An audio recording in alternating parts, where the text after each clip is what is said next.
Hello, my diamonds and my Teletubbies. This is like a continuation of what does the Bible really teach when it comes to masturbation.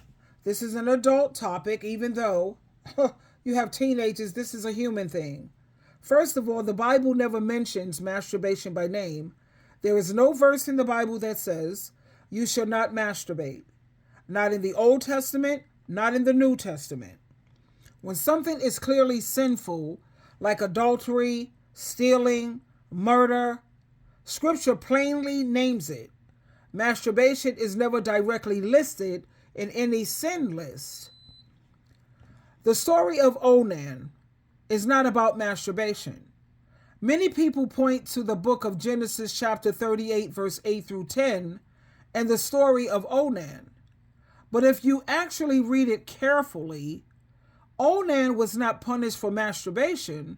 He was punished for refusing to fulfill his family duty, using his brother's widow for smecks while deliberately preventing her from having a child, acting selfishly and deceptively.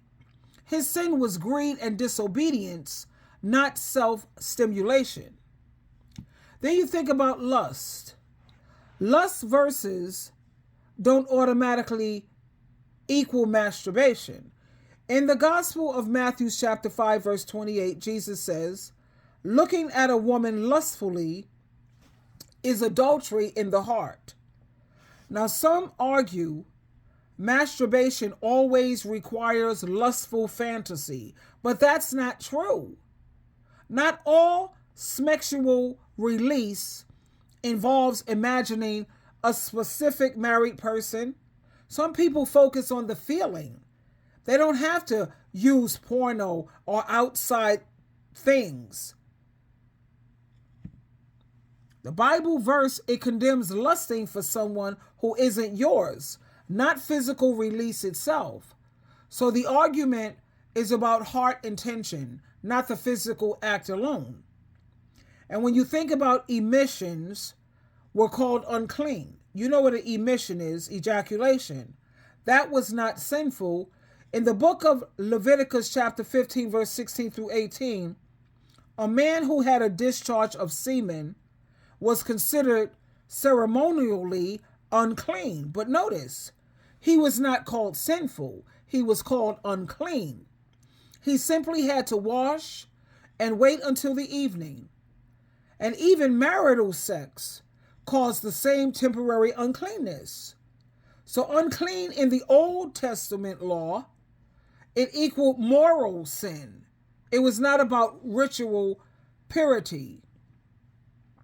The Bible is naturally sexually designed. Think about it. God created sexual organs with nerve endings specifically designed for pleasure. Sexual release can reduce stress and physical tension, which helps many people to function properly. It helps to prevent temptation in a lot of cases too. It is a natural bodily function similar to nocturnal emissions, which that happens involuntarily, and that's not sinful. In the New Testament, believers are told everything. Notice I said the New Testament, not the Old Testament. In the New Testament, at 1 Corinthians chapter 6, verse 12, it says everything is lawful, but not everything is helpful. Since masturbation is not directly forbidden, some Christians, they treat it as a conscience issue. Now, if it leads to addiction, lust, or guilt, then it may be a sin for that person. And that's a problem for that person. If it does not dominate or involve sinful fantasy, that falls under your personal liberty. That's up to your conscience.